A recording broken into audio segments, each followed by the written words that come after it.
నా జీవిత తీరమున నా అపజయ భారమున నలిగిన నా హృదయమును నడిపించుములోతునకు నా ఆత్మ విరబూయా నా దీక్ష ఫలింప నా నావలు కాలిడుము నా సేవ చేకొనుము నడిపించు నా నావా. Praise the Lord. మన ప్రభువైన యేసుక్రీస్తు వారి నామమున మీ అందరికీ కూడా ఈ యొక్క సాయంకాల శుభములను తెలియచేస్తూ ఉన్నాను. అందరూ ఎలా ఉన్నారు? బాగున్నారా? దేవుని కృపలో మీరు అనుదినము కూడా వర్ధిల్లాలని, అనుదినము క్షేమముగా ఉండాలని, దేవుని యొక్క కనికరము మీ అందరి కుటుంబాల మీద నిలిచి ఉండాలని మేము ప్రార్థన చేస్తూ ఉన్నాం. దేవుడు మిమ్మల్ని అందరినీ కూడా దీవించునుగాక. నా ప్రియమైన దేవుని బిడ్డలారా, చిన్న ప్రార్థన చేసుకుని ఈరోజు మరి యొక్క అంశాన్ని ధ్యానం చేసుకోవాలని నేను ఆశపడుతూ ఉన్నాను. ప్రార్థన చేసుకుందాం. మమ్మల్ని మిక్కిలిగా ప్రేమించిన మా ప్రియ పరలోకపు తండ్రి యేసు స్వామి, మీకున్నతమైన శ్రేష్టమైన ఘనమైన నామమును బట్టి మీకు వందనాలు ప్రవ్వా. ఈ యొక్క సాయంకాల సమయంలో మేమందరము కూడా నీ లేఖనాలను ధ్యానము చేసుకోవటానికి మీరిచ్చినటువంటి గొప్ప సమయాన్ని బట్టి మీకు వందనాలు. ఈ లేఖన భాగంలో ఉన్నటువంటి ప్రతి మర్మమును మీరు మాకు బోధించి ప్రవ్వా, మాకు తెలియచేయాల్సినటువంటి మంచి కార్యములు మాకు వెల్లడి చేయమని, వింటున్న వాక్యము ప్రతి ఒక్కరి జీవితాలలో ఫలింపచేయమని నజరేయుడైన యేసుక్రీస్తును శక్తి కలిగిన నామములో అతి వినయముతో అడిగి వేడుకొంచున్నాను తండ్రి, ఆమేన్. నా ప్రియమైనటువంటి దేవుని బిడ్డలారా, హెబ్రీలకు రాసినటువంటి పత్రిక 11వ అధ్యాయము 7వ వచనాన్ని మనం చదువుకుందాం. విశ్వాసమును బట్టి నోవాహు అది వరకు చూడనటువంటి సంగతులను గూర్చి దేవుని చేత హెచ్చరింపబడి భయభక్తులు గలవాడై తన ఇంటి వారి రక్షణ కొరకు ఒక ఓడను సిద్ధము చేసెను. అందువలన అతడు లోకము మీద నేర స్థాపన చేసి విశ్వాసమును బట్టి కలుగు నీతికి వారసుడాయను. హల్లెలూయా. నా ప్రియమైనటువంటి దేవుని బిడ్డలారా, చదవబడినటువంటి లేఖన భాగములో నోవాహు గురించి, నోవాహు చేత నిర్మించబడినటువంటి ఓడను గురించి, ఆయన విశ్వాసమును బట్టి పొందుకున్నటువంటి నీతిని గురించి చాలా అద్భుతముగా పరిశుద్ధాత్మ దేవుడు పౌలు గారిని ప్రేరేపించి హెబ్రీలకు రాస్తున్నటువంటి పత్రికలో మనందరికీ కూడా తెలియచేస్తూ ఉన్నారు. నోవాహు ఓడ చాలా ప్రత్యేకమైనదిగాను, నోవాహు ఇంటి వారు రక్షణ కొరకు ఆ ఓడను నిర్మిస్తే సృష్టికర్త అయినటువంటి దేవుడు తన ఇంటిలో ఉన్నటువంటి సమస్త జనాంగం యొక్క రక్షణ కొరకు ప్రయాసపడుతున్నట్లుగా మనం చూస్తున్నాం. ఒక విధంగా చెప్పాలి అంటే నోవాహు ఓడ రక్షణ మార్గమునకు సాదృశ్యముగా ఉంటూ ఉంది. నోవాహు నిర్మించినటువంటి ఓడ క్రీస్తు ప్రభుల వారికి, సంఘమునకు సాదృశ్యముగా ఉంచబడినట్లుగా ఈ లేఖన భాగంలో మనం చూస్తూ ఉండవచ్చు. ఈ ఓడ యొక్క రూపకర్త దేవుడే. ఈ లోకంలో ఉన్నటువంటి సమస్తమైనటువంటి మాలిన్యాన్ని విడిచిపెట్టి నోవాహు దేవుడు చెప్పినట్లుగా చేసినటువంటి అద్భుతమైనటువంటి ఈ యొక్క ఓడ గురించి ఈరోజు అనేకమైనటువంటి ఆత్మీయ మర్మాలను మనం తెలుసుకోబోతూ ఉన్నాం.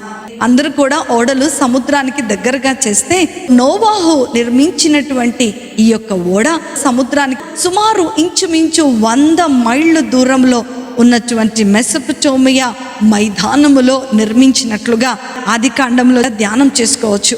ఈ యొక్క ఓడను చెక్కతో మాత్రమే నిర్మించాలి. ఆ చెక్క కూడా చితిసారపు, ఇక్కడ రాయబడుతుంటుంది ఆదికాండములో, చితిసారపు మ్రానుతో మాత్రమే 3 అంతస్తులుగా చేయాలని, 450 అడుగుల పొడవును, 75 అడుగుల వెడల్పును, 45 అడుగుల ఎత్తు ఉన్నట్లుగా ఈ ఓడ నిర్మాణంలో మనందరికీ కూడా తెలియపరచబడుతుంది.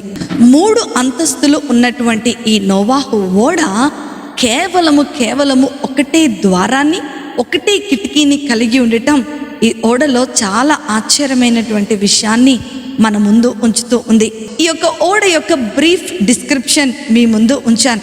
ఇప్పుడు ఈ నోవాహు నిర్మించినటువంటి ఓడలో ఉన్నటువంటి ఆ యొక్క ఆత్మీయమైనటువంటి పాఠాలను మీ ముందు ఉంచాలని నేను ఆశపడుతూ ఉన్నాను. ఈ మొదటి విషయాన్ని గనక ఇందులో చూస్తే, ఈ ఓడ నిర్మించబడటానికి గల కారణాన్ని మనం తెలుసుకోవాలి. అసలు దేవుడు ఎందుకు నోవాహు జీవితంలో ఈ ఓడను నిర్మించమని చెప్పాడు? ఆది కాండము 6వ అధ్యాయాన్ని గనక మనందరం తెచ్చుకున్నట్లయితే అక్కడ ఒకటిగా మనం చదువుకొని ధ్యానం చేసుకుందాం. 11-12 వచనాలు గనక మనం చూసినట్లయితే, భూలోకము దేవుని సన్నిధిని చెడిపోయి ఉండెను, భూలోకము బలాత్కారముతో నింపబడి ఉండెను. దేవుడు భూలోకమును చూచినప్పుడు అది చెడిపోయి ఉండెను, భూమి మీద సమస్త శరీరులు తమ మార్గమును చెరిపి వేసుకొని ఉండేరి. ఏమైపోయిందంట? భూమి మీద మానవుల యొక్క చెడుతనము విస్తరించబడుతుంది. భూమి మీద పాపము బహుభయంకరంగా విస్తరించబడుతూ ఉంది. దేవుని మాటకు విలువ లేదు, దేవుని ఆజ్ఞకు విలువ లేదు. దేవుడు చెప్పింది చేయకోకుండా మానవుడైనటువంటి వాడు తన ఇష్టానుసారముగా ప్రవర్తిస్తూ ఉన్నాడు. దేవుడు మనలను ప్రేమిస్తున్నాడు కనుకనే తన స్వరూపమందు నరులను చేసినట్లుగా, ఇదే ఆది కాండము 1వ అధ్యాయములో మనం చూస్తున్నాం. దేవుని స్వరూపములో చేయబడినటువంటి మానవుడు, దేవునికి ఇష్టానుసారుడుగా ఉన్నటువంటి మానవుడు, దేవుని ప్రేమను పొందుకోవాల్సినటువంటి మానవుడు ఏం చేస్తున్నాడంటే తన సొంత మార్గమును ఎన్నిక చేసుకున్నాడు. దేవుడు మానవుని ఎప్పుడైతే నిర్మించాడో అప్పుడే మానవునికి సంపూర్ణమైనటువంటి స్వేచ్ఛను ఇచ్చాడు. కానీ దేవుడిచ్చినటువంటి స్వేచ్ఛను దుర్వినియోగము చేసుకొని మానవుడు ఆజ్ఞ అతిక్రమం అనేటువంటి పాపము ద్వారా ఈ లోకములోనికి చెడుతనమును తీసుకొని వచ్చేశారు. దేవుడు మానవుల్ని ఏమీ అనలేదు. మనతో ఎల్లవేళ సహవాసం చేయడానికి నిర్మించుకున్నటువంటి మానవుని యొక్క హృదయము చెడిపోయి ఉండెను. దురాశ చేత, దురాలోచనల చేత, చెడు వ్యసనముల చేత, పాపముల చేత నింపబడినట్లుగా మనం ఇక్కడ చూస్తున్నాం. ఇంకా ఇదే 5-6 వచనాలలో మనం చూస్తే, నరుల చెడుతనము భూమి మీద గొప్పదనియు వారి హృదయము యొక్క తలంపులోని ఊహ అంతయు ఎల్లప్పుడూ కేవలము చెడ్డదనియు యెహోవా చూచి తాను భూమి మీద నరులను చేసినందుకు యెహోవా సంతాప నొంది తన హృదయములో నొచ్చుకొనెను. అయ్యో, నేను ఎంత ప్రేమతో చేసుకున్నాను నా బిడ్డలను, నేను ప్రేమతో చేసిన ఈ సృష్టిని మానవుడైన వాడు నాశనం చేసేస్తున్నాడు. వారి చెడు తలంపుల చేత, వారి చెడు ఆలోచనల చేత, వారి యొక్క చెడుతనము చేత మరి ఈ యొక్క భూప్రపంచాన్ని నాశనం చేస్తూ ఉండగా దేవుడు ఎందుకురా నాయనా నేను నరులను చేశాను అని ఆయన సంతాపపడినట్లుగా మనం చూస్తూ ఉన్నాం. నరులు భూమి మీద విస్తరింపనారంభించిన తర్వాత కుమారులు వారికి పుట్టినప్పుడు దేవుని కుమారులు నరుల కుమార్తెలను వివాహము చేసుకొనిరి. నిజంగా చెప్పాలి అనంటే ఈ యొక్క జల ప్రళయానికి ముఖ్యమైనటువంటి కారణం ఏంటి అనంటే ఇదే. నరుల కుమార్తెలు దేవుని కుమారులను పెళ్లి చేసుకున్నారంట. కయ్యూను సంతానమే నరుల కుమార్తెలుగా ఒక లేఖనములో చరిత్రకారులు తెలియచేస్తూ ఉంటారు. అండ్ షేతు కుమారులు ఆదాము తన స్వరూపమందు తన పోలిక చొప్పున ఒక కుమారుని కంటాడు అనే షేతు. ఆ షేతు యొక్క కుమారులు దేవుని కుమారులుగా పిలువబడ్డారు. ఈ లోకంలో మనం చూస్తే విశ్వాసులు, అవిశ్వాసులు. విశ్వాసులైన వారు అవిశ్వాసులైన వారితో ఎప్పుడు కూడా పొత్తు పెట్టుకోకూడదు అని. ఈ యొక్క విశ్వాసము కూడా చెడిపోతుంది. దేవుని వాక్యం ఎప్పుడు కూడా మనలను హెచ్చరిస్తూనే ఉంటుంది. నీ హృదయమును భద్రపరచుకోవాలి అనంటే విశ్వాసి ఎప్పుడు కూడా అవిశ్వాసితో పొత్తు పెట్టుకోకూడదు. అలా జరిగింది కాబట్టే ఆ దినము జల ప్రళయము రావాల్సుకొని వచ్చింది. అలా మరి మానవులు ప్రవర్తిస్తున్నారు కాబట్టే వారి జీవితంలోనికి, వారి తలంపులలోనికి, వారి క్రియలలోనికి చెడుతనము అనేటువంటి పాపము వచ్చేసింది. దేవుని కోపమునకు, దేవుని ఉగ్రతకు కారణమైంది ఏంటి అనంటే ఈ యొక్క పొత్తు. మాటలలో చెప్పలేనటువంటి దౌర్జన్యము, మాటలలో చెప్పలేని, వర్ణించలేనటువంటి పాపము భూమి మీదకు వచ్చేసింది. మానవుల్లోనికి అసూయ, ద్వేషాలు, కోపములు, కలహములు, మరి అనేకమైనటువంటి భేదములు, ఈర్ష్య, ద్వేషాలు మానవుని యొక్క శరీరాన్ని, మానవుని యొక్క ఆలోచనలు పాడు చేస్తున్నాయి. అందుకనే యాకోబు పత్రిక 1వ అధ్యాయము 15వ వచనములో మనం చూస్తే, దురాశ గర్భమును ధరించుకొని పాపమును కనగా పాపము పరిపక్వమై మరణాన్ని కంటదంట. అంటే పాపము వలన వచ్చు జీతము ఏంటండి? మరణము. అదే మరణమును మానవుడు కొని తెచ్చుకున్నాడు. అన్ని మానవునికి దేవుడు సమకూర్చి ఇచ్చిన తర్వాత కూడా దేవుని యొక్క ఔన్నత్యాన్ని నమ్మకోకుండా, దేవుని మీద విశ్వాసం ఉంచుకోకుండా మనందరము కూడా దేవుడిచ్చినటువంటి గొప్ప బహుమానాలను కోల్పోతూ ఉన్నాం. ఈ ప్రక్రియలో దేవుడు ఆలోచన చేసేసాడంట, ఇక ఈ భూమిని నేను ఉంచును, ఇక దీన్ని నేను నాశనం చేసేస్తాను అని ఆయన ఆలోచించుకుంటున్నప్పుడు ఎక్కడ చూసినా వ్యతిరేకతే కనపడుతుంది, ఎక్కడ చూసినా పాపమే కనపడుతున్నటువంటి ఆ సమయంలో నీతిమంతుడైనటువంటి నోవాహును దేవుడు కనుగొన్నాడు. అదే 6వ అధ్యాయము 13-14 వచనాల్లో ఆది కాండంలో మనం చూస్తే, దేవుడు నోవాహుతో సమస్త శరీరాల మూలముగా భూమి బలాత్కారముతో నిండి ఉన్నది గనుక నా సన్నిధిని వారి అంతము వచ్చి ఉన్నది, ఇదిగో వారిని భూమితో కూడా నాశనము చేయుదును. భూమితో కూడా నేను అందరినీ కూడా నాశనము చేసేస్తున్నాను, కానీ నీ యొక్క కుటుంబము నేను నాశనం చేయదలుచుకోలేదు. కాబట్టి నీ కొరకు, నీ కుటుంబము కొరకు ఒక ఓడను కట్టని దేవుడు నోవాహుకు తెలియజేస్తున్నట్లుగా మనం ఇక్కడ చూస్తూ ఉన్నాం. హల్లెలూయా. నా ప్రియమైనటువంటి దేవుని బిడ్డలారా, ఓడను కట్టాలన్నటువంటి ఆలోచన దేవుని మనసులో నుంచి పుట్టినటువంటిదే. The ark is the ideology of God. అంతేకాదు, భయంకరమైన మరణములోనికి వెళ్ళిపోతున్న మనలను రక్షించాలన్నటువంటి ఆలోచన కూడా దేవుని తలంపులో పుట్టినటువంటి ఆలోచనే అని ఈ యొక్క సాయంకాల సమయంలో దేవుడు నీతో నాతో మాట్లాడుతూ ఉన్నాడు. హల్లెలూయా. అందుకనే మనము ఎఫెసీలకు రాసినటువంటి పత్రిక 2వ అధ్యాయములో గనక మనం గమనిస్తే, దేవుని కృపకు మనందరము కూడా పాత్రులమై ఉన్నామని అక్కడ రాయబడుతూ ఉంది. నా ప్రియమైనటువంటి దేవుని బిడ్డలారా, దినములు గడిచిపోతున్నాయి. నోవాహు దినములు ఎలాగున్నాయో నేటి దినములు కూడా అలాగునే ఉన్నాయని దేవుని యొక్క లేఖనాలు సెలవిస్తూ ఉన్నాయి. ఆ రోజు ఏ పాపమైతే భూమి మీద విస్తరించబడి దేవుడు సంతాపపడి నాశనం చేయాలనుకున్నాడో, అదే విధముగా ఈరోజు మానవుల యొక్క హృదయాలు కూడా పాపము చేత బంధించబడి ఉన్నాయి. కానీ నిన్ను నన్ను రక్షించాలని, నీకింకొక అవకాశాన్ని ఇవ్వాలని, నీ చెడు తలంపులు, మన యొక్క చెడు ఆలోచనలు మనము విడిచిపెట్టాలని ఈరోజు దేవుడు ఒక ప్రణాళికను వేసుకున్నాడు.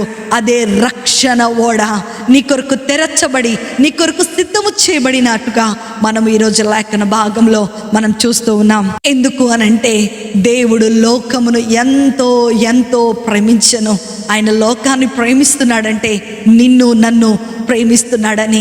ఇంత పాపులమైన మనలను, ఆయనకు వ్యతిరేకముగా పనిచేస్తున్న మనలను, ఆయనకి ఇష్టం లేనటువంటి మన సొంత మార్గంలో నడుస్తున్నటువంటి మనలను ఇంకా ఇంకా రక్షించటానికి ఆయన మనందరినీ కూడా పిలుస్తూ ఉన్నాడు. నా ప్రియమైన దేవుని బిడ్డ, ఈరోజు ఈ ఓడలోనికి నీవు రావటం సిద్ధంగా ఉన్నావా? ఈ యొక్క ఓడలో ఇంకొక ప్రాముఖ్యమైనటువంటి విషయం ఈ 14వ వచనంలో మనం చదివితే, చితిసారపు మ్రానుతో నీ కొరకు ఒక ఓడను చేసుకొనుము అని దేవుడు చెప్తూ ఉన్నాడు. ఈ ఓడలో ఉన్నటువంటి రెండవ ప్రాముఖ్యమైన విషయం ఏంటి అనంటే, చితిసారపు మ్రానుతో నీవు చేసుకోవాలి. ఈ యొక్క చెక్క గురించి ఒక 2 ప్రాముఖ్యమైన విషయాలు మీకు చెప్పాలి. ఒకటి, ఇది చాలా గట్టి చెక్కగా ఉంటుందంట. రెండవది ఏంటి అనంటే, ఇది పుచ్చు పట్టనే పట్టదు. దీనిలోనికి చెద కానీ, దీనిలోనికి పుచ్చు కానీ ఎలాంటి పరిస్థితుల్లో కూడా వచ్చే అవకాశమే లేదు అని దాని యొక్క హిస్టరీలో మనం తెలుసుకుంటూ ఉండవచ్చు.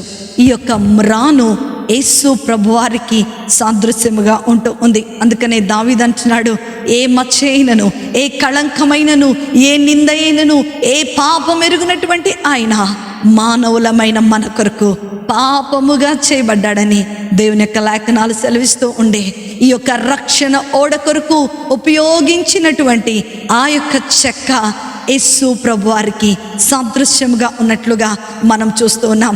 దీనిలో ఎలాగైతే మరి పుచ్చు పట్టదో, పుచ్చు చేరే అవకాశమే లేదో, దైవ మానవుడైనటువంటి యేసు ప్రభు వారిలోనికి పాపము కూడా అలాగనే ప్రవేశించలేదని ఈ యొక్క లేఖనం యొక్క సారాంశము. ఆయన సంపూర్ణమైనటువంటి మానవుడిగాను సంపూర్ణమైనటువంటి దేవుడిగా ఈ భూమి మీద ఉన్నాడు. హల్లెలూయా. నా ప్రియమైనటువంటి దేవుని బిడ్డలారా, యేసు ప్రభు వారి యొక్క మానవ అవతారానికి ఇది చక్కటి నిదర్శనంగా ఉందని దేవుని యొక్క లేఖనాలను మనకు తెలియపరచబడుతూ ఉన్నాయి. దేవుని యొక్క ఉగ్రతను భరించి, దేవుని యొక్క కోపాన్ని తట్టుకొని నీ కొరకు నా కొరకు ఆయన శిలువలో మరణించాడు. ఎందుకో తెలుసా? నిన్ను నన్ను రక్షించటానికి. ఆ ఓడను చేసి లోపటను వెలుపటను దానికి కీలు పూయవలెను. హల్లెలూయా. ఈ కీలు మరి ఆ యొక్క ద్వారంకి ఎప్పుడైతే బయటంతా కూడా మనం ఆ కీలు రాస్తారో, రాసినప్పుడు బయట ఉన్నటువంటి నీరు లోపలికి ప్రవేశించకుండా దేవుడు రాయమని చెప్పినట్టుగా మనము చూస్తూ ఉండవచ్చు. హెబ్రూ భాషలో ఉన్నటువంటి ఈ పదాన్ని గనక మనం ట్రాన్స్లేట్ చేస్తే ప్రాయశ్చిత్తము అనేటువంటి అర్థాన్ని చేకూరుస్తున్నట్లుగా మనం ఇక్కడ చూస్తూ ఉన్నాం. Which resemblance the blood of Jesus Christ. యేసు ప్రభు వారి యొక్క రక్తమునకు సాదృశ్యముగా ఉంటుంది. ఎస్, మన ప్రాయశ్చిత్తార్థమై ఆయన ఏ పాపం ఎరిగినటువంటి ఆయన నీ పాపమును నా పాపమును ఆయన మీద వేసుకుని, ఏ ఉగ్రత మనలను తాకకుండా, ఏ శాపము మనలను తాకకుండా, ఏ రోగము మనలను తాకకుండా, ఏ నరకము మనలను తాకకుండా, ఏ చీకటి అంధకార సంబంధమైన క్రియలు మనలను తాకకుండా ఏం చేస్తున్నాడు? ఆయనలో సంరక్షించుకుంటున్నాడు. అందుకనే దావీదు మహారాజు 91వ దావీదు కీర్తనలో అంటున్నాడు, మహోన్నతుని చాటున నివసించువాడు సర్వశక్తుడైనటువంటి దేవుని నీడలో నివసించేవాడిగా ఉన్నాడు. ఆ యొక్క రెక్కల నీడలో ఏ అపాయం ఉండదు, ఆ రెక్కల నీడలో పాపం ఉండదు, ఆ రెక్కల నీడలో అభద్రత ఉండదు, ఆ రెక్కల నీడలో ఎలాంటి భయం ఉండదని లేఖన భాగముల ద్వారా మనకు తెలియపరచబడుతున్నాయి. యేసు ప్రభు వారి యొక్క రక్తము ప్రతి పాపము నుండి, ప్రతి శాపము నుండి, దేవుని యొక్క ఉగ్రత నుండి మనలను తప్పిస్తూ ఉంది. అంత మాత్రమే కాదు, 1 యోహాను రాసినటువంటి పత్రిక 2వ అధ్యాయము 2వ వచనములో మనం చూస్తే, ఆయనే మన పాపములకు శాంతికరమై ఉన్నాడు. మన పాపములకు మాత్రమే కాదు, సర్వలోకమునకు శాంతికరమై ఉన్నాడు. హల్లెలూయా. నా ప్రియమైనటువంటి దేవుని బిడ్డలారా, ఈ భూమిని బంధిస్తున్నటువంటి ప్రతి శాపము నుండి విడిపించడానికి యేసు ప్రభు వారి యొక్క రక్తము నీ కొరకు నా కొరకు చిందించబడింది. అసలు ఎవరైనా చేస్తారా అండి ఇట్లా? నీవు చేయగలవా నీ పిల్లల కొరకు? చాలాసార్లు మనం అనుకుంటూ ఉంటాం, నాలో ఏ పాపము లేదు, నాకెందుకు ఇది అవసరం లేదు అనుకుంటూ ఉంటాం. కానీ భర్తను గౌరవించలేకపోవటం కూడా ఒక పాపమే, భార్యను ప్రేమించలేకపోవటం కూడా ఒక పాపమే, పిల్లలను ప్రేమించలేకపోవటం కూడా ఒక పాపమే, పక్కవాడి మేలు కోరుకోకపోవటం కూడా ఒక పాపమే. మొదటి సమూయేలు గ్రంథంలో సమూయేలు అంటాడు, నేను మీ కొరకు ప్రార్థన చేయకపోవటం కూడా ఒక ఘోరమైనటువంటి పాపమే అని అంటూ ఉన్నాడు. అవును, చాలాసార్లు ప్రార్థన చేస్తూనే ఉంటాం, వాక్యం చదువుతూనే ఉంటాం, కానీ మనం ఇంకా కూడా ఉగ్రతలోనే, పాపములోనే జీవిస్తూ ఉంటాం.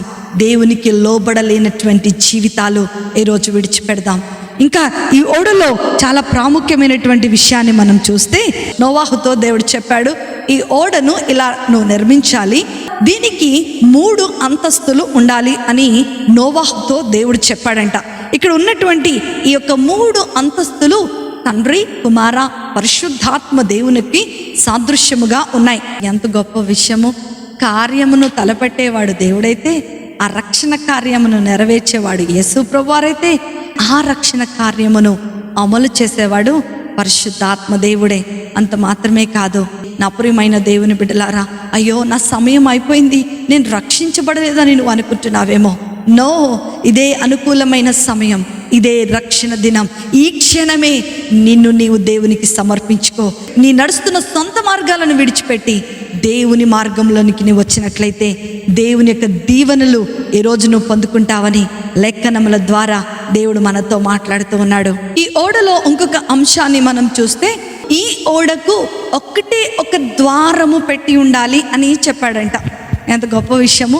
మనము మందసం గురించి తెలుసుకునేటప్పుడు కూడా ప్రాంగణము, పరిశుద్ధ స్థలము, అతి పరిశుద్ధ స్థలం అని 3 వేరు వేరు ప్రాంతములు ఉన్నా సరే కేవలము దానిలోనికి ప్రవేశించటానికి ఒక్కటే ఒక ద్వారము పెట్టమన్నట్లుగా దేవుడు చెప్పాడు. దేవుని నిర్మాణము చాలా అద్భుతమైనది. దేవుని యొక్క నిర్మాణము ఆత్మీయమైనటువంటి అర్థాన్ని చేకూర్చుకునేది. అందుకనే he was omnipresent, omnipotent and he is omniscient God. నిన్న నేడు నిరంతరం ఏకరీతిగా ఉంటాయి దేవుని యొక్క ఆలోచనలు. ఈ ఒకటే ఒక ద్వారము యేసు ప్రభు వారికి సాదృశ్యముగా ఉంది. అవును, యోహాను సువార్త 10వ అధ్యాయము 9వ వచనంలో మనం చూస్తే, నేనే ద్వారమును, నా ద్వారా ఎవడైనను లోపలకు ప్రవేశించిన ఎడల వాడు రక్షించబడిన వాడే లోపలికి పోవచ్చు, బయటకు వచ్చు, మేత మేయిచుండెను. హల్లెలూయా! ఎంత చక్కటి మాట చెప్తూ ఉన్నాడు. ఇంకా అపోస్తల కార్యంలో మనం చూస్తే, నేనే ద్వారమును. అవును, యేసు ప్రభువారే రక్షణకు ద్వారము. మరి ఏ నామములో కూడా నీవు రక్షించబడలేవని దేవుని యొక్క లేఖనాలు మన ఎడల, మన ముందు స్పష్టీకరించబడుతున్నాయి. నా ప్రియమైనటువంటి దేవుని బిడ్డ, ఏ నామము నిన్ను రక్షించలేదు. ఏ నామము ద్వారా కూడా నువ్వు రక్షణ ఓడలోనికి ప్రవేశించలేవు. ఏ నామము ద్వారా నువ్వు పరలోక రాజ్యంలోనికి ప్రవేశించలేవు. కేవలము యేసు ప్రభువారు అనేటువంటి నామములోనే నీవు ప్రవేశించగలవు. ఆయన శరీరం అనేటువంటి తెర ద్వారా ఆ మార్గములో నుండే మనము జీవ మార్గములోనికి ప్రవేశించగలమని ఇక్కడ దేవుని యొక్క లేఖనాలు సెలవిస్తూ ఉన్నాయి. కనుకనే నా ప్రియమైనటువంటి దేవుని బిడ్డలారా, ఆయనను నమ్ముట వలన మాత్రమే మనము ఆ ద్వారము గుండా రక్షణ మార్గంలోనికి, ముక్తి మార్గంలోనికి, సమాధానమైన మార్గంలోనికి, సంతోషకరమైన మార్గంలోనికి మనము ప్రవేశించగలమని దేవుని యొక్క లేఖనముల ద్వారా మనకు తెలియపరచబడుతున్నాయి. తర్వాత అక్కడ 6వ అధ్యాయంలో మనం చూస్తే ఒకటే ఒక కిటికీ ఉందంట. ఓడ మొత్తానికి కూడా మనము మొత్తం వెతికి చూస్తే ఒక్కటే ఒక కిటికీ అమర్చబడినట్లుగా మనము ఇక్కడ చూస్తూ ఉన్నాం. ఇక్కడ ఆత్మీయమైనటువంటి మర్మాన్ని గనక మనము గమనిస్తే, మానవులమైన మనము ఎల్లప్పుడూ కూడా దేవుని వైపుకు మాత్రమే మనము చూడాలి. ప్రార్థన ద్వారా దేవుని వైపుకే మనము చూడాలి. ఎప్పుడైతే కన్నులెత్తి దేవుని వైపుకు మనం చూస్తూ ఉంటామో అప్పుడు ఆయన యొక్క వెలుగు మన జీవితం మీద పడుతూ ఉంటుంది. ఎప్పుడైతే ఆ వెలుగు మన జీవితంలో మీదకు పడుతూ ఉంటుందో మన జీవితంలో ఉన్నటువంటి పాపం అనే చీకటి పచ్చాపంచలైపోతూ ఉంటుంది. ఈ కిటికీ ప్రార్థనకు సాదృశ్యముగా ఉన్నట్లుగా మన కన్నులు దేవుని వైపుకు చూసేదానికి ఈ కిటికీ దేవుని దగ్గర నుండి సహాయము కొరకు అర్థించేటువంటి ప్రార్థనకు సాదృశ్యంగా ఉంది. నీ ఇంటిలో ఈ ప్రార్థన అనే కిటికీ ఉందా? నా ప్రియమైనటువంటి దేవుని బిడ్డలారా, ప్రతి అవసరత కొరకు దేవుని వైపుకే చూస్తున్నావా? లోకం వైపుకు చూస్తున్నావా? నీ చీకటిని తొలగించమని, నీ పాపమును విడిపించమని మరి దేవుని వైపుకు చూస్తున్నట్లయితే దేవుని నిత్యమైనటువంటి వెలుగు నీ జీవితంలోనికి రాబోతుంది. హల్లెలూయా! ఇంకా ఈ ఓడలో ఇంకొక అంశాన్ని మనం చూస్తే, ఈ ఓడ నిర్మించటం అయిపోయిన తర్వాత భయంకరమైనటువంటి జల ప్రళయం యొక్క తాకిడిని భరించెను అని అక్కడ రాయబడుతూ ఉంటుంది. అంటే భయంకరమైనటువంటి జల ప్రళయాన్ని అది తట్టుకున్నటువంటి ఓడగా ఉందని దేవుని యొక్క లేఖనాలలో మనకు తెలియపరచబడుతున్నాయి. పాపం చేసిందేమో మానవుడు, దేవునికి కోపం తెప్పించింది మానవుడు. ఈ యొక్క భూమి చెడిపోవటానికి కారణమైనటువంటి మానవుణ్ణి ఎప్పుడు కూడా శిక్షించక ఆ ఓడ మీదకు జలప్రళయాన్ని విసురుతున్నాడంట దేవుడు. ఓడలో ఉన్నవాడందరూ కూడా క్షేమంగానే ఉన్నారు, ఓడలో ఉన్నటువంటి జంతువులు క్షేమంగానే ఉన్నాయి. కానీ మానవుడు తప్పు చేస్తే మానవుని శిక్షించుకోకుండా ఏం చేస్తున్నాడంట దేవుడు? ఇక్కడ మనం చూస్తే ఆ ఓడపై జలప్రళయాన్ని కురిపిస్తూ ఉన్నాడంట. నా ప్రియమైనటువంటి దేవుని బిడ్డలారా, ఈ యొక్క దినము నిజంగా దేవుడు ఎంత గొప్ప విషయాన్ని చెప్తూ ఉన్నాడు. మనం శిక్ష పొందుకోవాలి. మన పాపాన్ని బట్టి ఆ శిలువలో మనము మరణించాల్సింది, ఆ యొక్క భయంకరమైనటువంటి శ్రమను మనం అనుభవించాల్సుకునే పరిస్థితిలో మానవులమైన మనము ఉంటే, మానవుడు పడవలసినటువంటి ఆ శిక్షను దేవుడు ఏం చేశాడంట? యేసు ప్రభు వారి మీద, తన ప్రియ కుమారుడైనటువంటి యేసు ప్రభు వారి మీద వేసినట్లుగా మనం చూస్తూ ఉన్నాం. ఎంత గొప్ప ప్రేమామయుడైనటువంటి దేవుడు!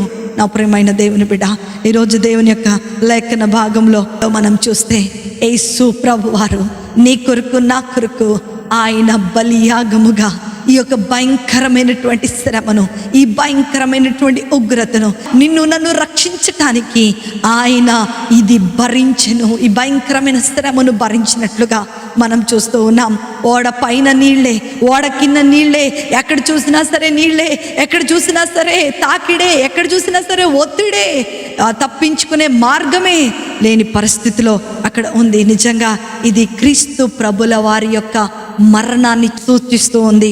ఈ యొక్క జల ప్రళయము ఆగిపోయి, ఈ జల ప్రళయములో నుండి ఆ ఓడ బయటపడినట్లుగా మనం ఈ లేఖన భాగంలో చూస్తున్నాం.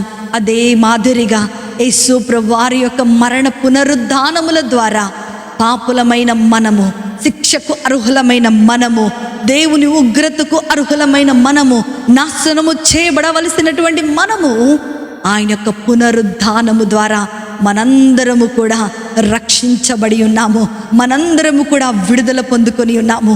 మనందరము కూడా దేవుని యొక్క సంపూర్ణమైనటువంటి కృపలోనికి మనం వచ్చేసామని ఈ యొక్క సాయంకాల సమయంలో దేవుడు నీతో నాతో మాట్లాడుతున్నాడు. ప్రతి దినము ఈ రక్షణ కార్యం నువ్వు ధ్యానం చేసుకోవాల్సిందే. ఎందుకంటే దినము కూడా మనం చేసే పాపము మన దేవుని ఉగ్రత నుండి మనలను తప్పించినటువంటి యేసు ప్రభు వారి యొక్క మరణాన్ని మనము జ్ఞాపకం చేసుకోవాల్సిందే. ఆయన మరణ పునరుద్ధానముల ద్వారా ఈరోజు నీవు తప్పించబడ్డావు. ఆయన మరణ పునరుద్ధానముల ద్వారానే వెలుగు నీ జీవితంలోనికి వచ్చింది. ఆయన మరణ పునరుద్ధానముల ద్వారానే ఆయన నీ శ్రమ పొందుకున్నాడు. కాబట్టి you are free from your bondages. నా ప్రియమైనటువంటి దేవుని బిడ్డలారా, దేవుని మీద నింద మోపకోకుండా, దేవుని మీద నేరస్థాపన చేయకుండా, దేవుడు నాకు అది చేయలేదు, ఇది చేయలేదు, నాకు అదెందుకు చేశాడు, ఇదెందుకు చేయలేదు అని చెప్పకోకుండా అనుక్షణము కూడా నువ్వు స్తుతించవలసినదే. దేవుడు ఇంతకంటే గొప్పగా ఏమివ్వాలమ్మా నీకు నాకు? దేవుడు ఇంతకంటే గొప్ప కార్యం ఏం చేయాలి? నిన్ను నన్ను బ్రతికించాడు ఆయన. నిన్ను నన్ను పాపం నుండి విడుదల చేశాడు ఆయన. నిన్ను నన్ను ముక్తి మార్గంలోనికి నడిపించాడు ఆయన. నా ప్రియమైన దేవుని బిడ్డ, ఈరోజు నీ ఆలోచన ఎలా ఉంది? నీ తలంపులు ఎలా ఉన్నాయి? ఒక్కసారి నిన్ను నువ్వు పరీక్ష చేసుకో. ఈ యొక్క ఓడ నోవాహు నిర్మించటం మొదలుపెట్టిన తర్వాత 100 సంవత్సరాల తర్వాత ఈ ఓడ సంపూర్తి చేయబడినట్లుగా మనం చూస్తూ ఉన్నాం.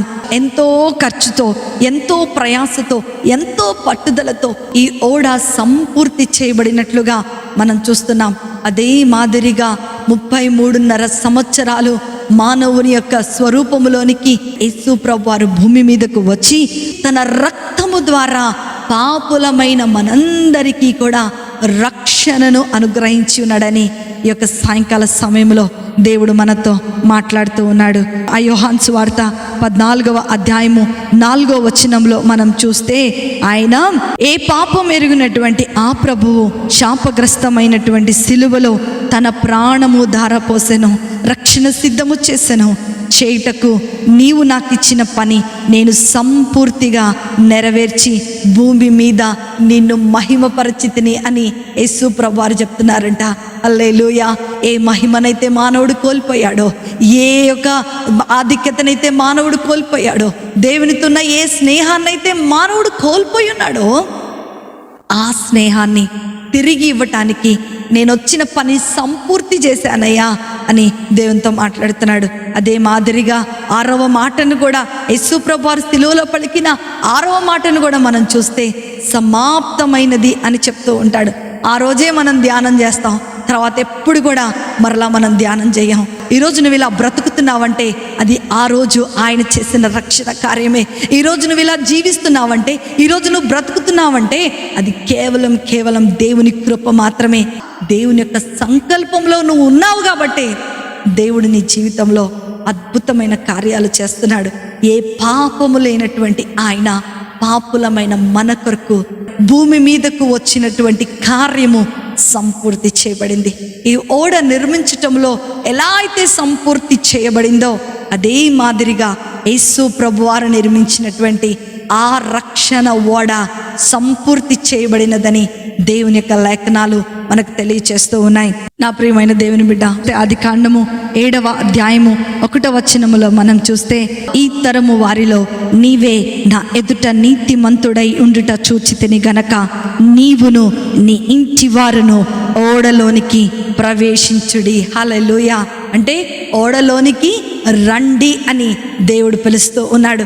ఈ బైబిల్ గ్రంథం అంతటిలో కూడా మనం చూస్తే మొట్టమొదట పిలుపు రండి అని ఈ యొక్క వచనములోనే మనం చూస్తూ ఉంటాం. కృపగల దేవుడు, రక్షణ ఓడను సిద్ధం చేసినటువంటి దేవుడు మరి ఏం చేస్తున్నాడంట, ఆ యొక్క పాపిని జల ప్రళయము నుండి రక్షించటానికి, ఈ యొక్క ఉగ్రత నుండి తప్పించటానికి, దేవుని యొక్క శాపము నాశనము నుండి విడిపించటానికి రండి అని పిలుస్తూ ఉన్నాడు. అదే మాదిరిగా యేసు ప్రభువారు అంటారు, ప్రయాసపడి భారము మోసుకొనుచున్న సమస్త జనులారా నా యొద్దకు రండి, నేను మీకు విశ్రాంతిని కలుగచేస్తాను అని యేసు ప్రభువారు చెప్పిన మాటలు ఈ సాయంకాలమున మనం జ్ఞాపకం చేసుకోవాలి.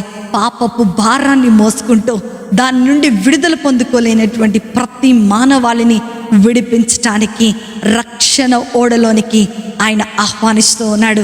ఈరోజే బహుశా ఆఖరి దినమేమో, ఈ యొక్క నిమిషం ఈ వాక్యం అయిపోయిన తర్వాతనే యేసయ్య రాకడ ఉంటుందేమో, మన మరణం ఉంటుందేమో, ఎలా ఉంటుందో మనకు తెలియదు.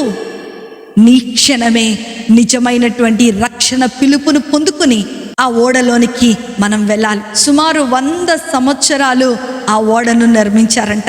వచ్చారు, పని చేశారు, వెళ్ళిపోయారు. కానీ రక్షించబడతావు, ఓడలోనికి రా అంటే మాత్రము ఎవ్వరు కూడా రాలేదు. కేవలము నోవాహు అతని కుటుంబ సభ్యులు మాత్రమే వచ్చినట్లుగా మనం చూస్తున్నాం. అనేకులు ఆ ఓడ పనిలో పాలిభాగస్తులయ్యారు. అనేక మంది ఆ ఓడ పనులు చేస్తూ ఉన్నారు. అనేక మంది ఆ ఓడను చేయడానికి జీతాన్ని తీసుకుంటున్నారు. కానీ ఓడలోనికి రండి అంటే మాత్రము రాలేనటువంటి పరిస్థితిలో అక్కడ వారు ఉన్నట్లుగా మనం చూస్తున్నాం. నా ప్రియమైన దేవుని బిడ్డలారా, నేటి దినములో కూడా అనేక మంది బోధకులే కానీ, అనేక మంది సంఘ కాపురులే కానీ, అనేక మంది విశ్వాసులే కానీ, అనేక మంది ప్రార్థనాపరులే కానీ, అనేక మంది దేవుని పనిలో పాలిభాగస్తులైన వారే కానీ అందరము కూడా జీతం తీసుకుంటూనే ఉంటాం. కానీ దేవుని పిలుపుకు ఎవరైతే లోబడి ఉంటారో, నేను లోబడకపోయినా నేను వెలుపలున్నట్టే, ఎవరు లోబడకపోయినా ఇంత వాక్యాన్ని వింటూ ప్రతి వారము అనేకమైన దైవజనుల వాక్యాలు వింటూ ప్రార్థనలో ఏకీభవిస్తూ సంఘములో యాక్టివ్గా పార్టిసిపేట్ చేస్తూ చాలా పనులు మనం చేసేస్తూ ఉంటాం. కానీ అయ్యా, రక్షించబడటానికి రాయా, నీ పాపాన్ని విడిచిపెట్టిరా, నీ దురాశను విడిచిపెట్టిరా, నీ కోపాన్ని విడిచిపెట్టిరా, నీ యొక్క అహంకారాన్ని విడిచిపెట్టిరా, ఇదే రక్షణ మార్గం అని దేవుడు పిలిస్తే మాత్రము ఎవ్వరు కూడా రాలేనటువంటి పరిస్థితిలో నేటి దినముల్లో ఉన్నారు. ఆ రోజు నోవాహు కాలంలో ఎలా జరిగిందో ఈ కాలంలో కూడా అలాగే జరుగుతుంది. నిజంగా మనం చెప్పాలి అంటే వారు క్రీస్తులో లేరు, మతం అనేటువంటి ముసుగులో వారందరూ కూడా ఉన్నట్లుగా ఈ లేఖన భాగంలో మనం చూస్తూ ఉండవచ్చు. సున్నము కొట్టినటువంటి తెల్లని సమాధుల వలె వారు ఉన్నారని అక్కడ శాస్త్రులు పరిచయాల గురించి యేసు ప్రభు వారు చెప్పారు. ఆచరణ ఉంటుంది, అన్ని యాత్రికముగా డైలీ సరిగిపోతూ ఉంటుంది. కానీ రక్షణలోనికి వచ్చే వరకు మాత్రము, విడిచిపెట్టడానికి వచ్చే వరకు మాత్రము వాళ్ళెప్పటికి కూడా విడిచిపెట్టడానికి ఇష్టపడరు. ఈ లోకమును విడిచిపెట్టండి, రక్షణ పొందుకోండి, లేకపోతే ఈ లోక ఆలోచన విడిచిపెట్టండి అంటే దేవునిని ప్రేమించే వాళ్ళు ఎవ్వరు కూడా లేరు. నా ప్రియమైన దేవుని బిడ్డలారా, ఇక్కడ ఒక చాలా ఇంపార్టెంట్ అయిన విషయం ఏంటి అని అంటే, దేవుడే ఓడ తలుపులు మూసేశాడంట. దేవుడు ఒక్కసారి ఆ ఓడ తలుపు మూసేసిన తర్వాత ఆ ఓడ తలుపును ఎన్నటెన్నటికి తెరవబడదు. ఆయన రెక్కల నీడలో ఏ తుఫాను, ఏ ప్రళయము, ఏ శాపము, ఏ పాపము తాకకోకుండా యేసు ప్రభు వారిలో సురక్షితముగా ఉండేటువంటి జీవితము నీకు కావాలా?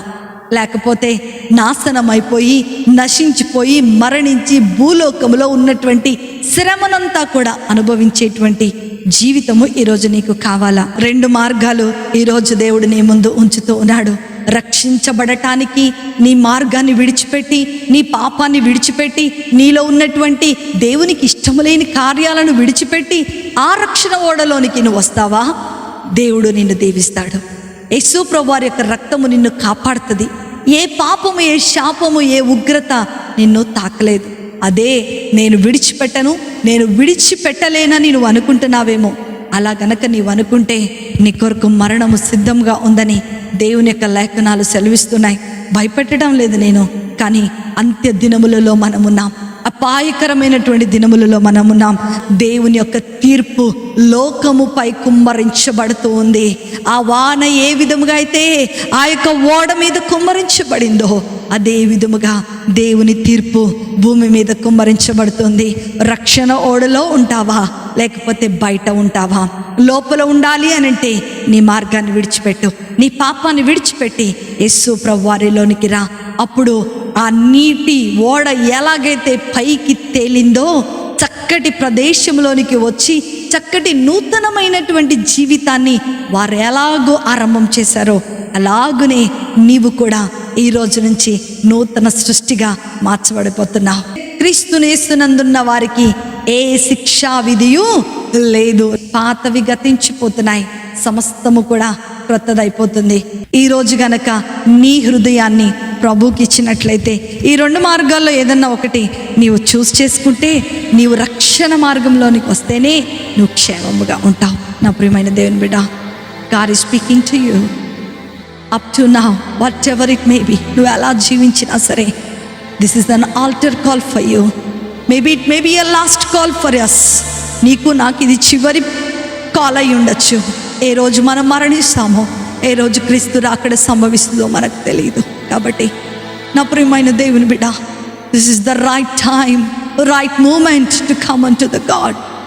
నీ ఈగోని, నీ కోపాన్ని, నీ యొక్క చికాకుని, నీ వెసులుబాటుని విడిచిపెట్టు. Come on, come in to the God. నువ్వు ఒకవేళ దేవుళ్ళనికి వస్తే నీతి సూర్యుడైనటువంటి ఆ దేవుని యొక్క వెలుగు నీ జీవితంలో ఉన్న ప్రతి చీకటిని, ప్రతి అసమాధానమును, ప్రతి లేమిని తొలగించి నిన్ను శాశ్వతమైనటువంటి ఆశీర్వాదం చేత నింపబోతుంది. ప్రార్థన చేసుకుందాం. మమ్మల్ని మిక్కిలిగా ప్రేమించిన మా ప్రియ పరలోకపు తండ్రి, మీకు వందనాలు నాయనా. మీరు జరిగించిన ఈ రక్షణ కార్యమును బట్టి మీకు వందనాలు. ఈ ఓడలోనికి నాయనా మేమందరము కూడా ప్రవేశించడానికి మీరు మాకు సహాయమును దయచేయండి. నీ కృపలో, ప్రేమలో ఎత్తుపట్టి ప్రభా విన్న వాక్యము ప్రతి ఒక్కరి జీవితాలలో ఫలింపచేసి అందరూ కూడా నాయనా రండి అన్న నీ పిలుపుకు లోబడి నాయనా నీ రక్షణ ఓడలోనికి మేమందరము కూడా వచ్చే భాగ్యాన్ని అయ్యా, ఈ శాపము నుండి, ఈ పాపము నుండి, ఈ ఉగ్రత నుండి తప్పించుకునేటువంటి మార్గం మా ముందుంచారు నాయనా. ఆ మార్గంలోనికి మేము వచ్చినాయనా నిత్య జీవమును పొందుకున్నట్లుగా మీరు సహాయం దయచేయమని నజరేయుడైన యేసుక్రీస్తుని శక్తి కలిగిన నామములో అతి వినయముతో అడిగి వేడుకొనిచున్నాను తండ్రి. ఆమేన్, ఆమేన్, ఆమేన్. Praise the Lord. ప్రభు మిమ్మల్ని అందరినీ కూడా దీవించిన గాక. నా ప్రియమైన సహోదరి, సహోదరుడా, నేను చెప్పేటువంటి ఒక్కటే మాట ఏంటంటే రక్షణ పొందుకుందాం. దేవునిలో మనల్ని మనం కట్టుకుందాం. దేవుని రాకడలో మనందరము కూడా సిద్ధపడి దేవునితో పాటు మనం వెళ్ళిపోదాం. అక్కడ మనము మన నిత్య జీవము అక్కడ ఉంది కాబట్టి శాశ్వతమైన సంతోషాన్ని పొందుకుందాం. మీ ప్రతి ప్రార్థన అవసరత కొరకు మేము ప్రార్థన చేస్తున్నాం. మీ ప్రతి ప్రార్థన అవసరత మాకు తెలియచేయండి. దేవుడు మిమ్మలను, మీ కుటుంబాలను అద్భుతమైన ఆశీర్వాదముల చేత నింపి నడిపించును గాక. ఆమేన్.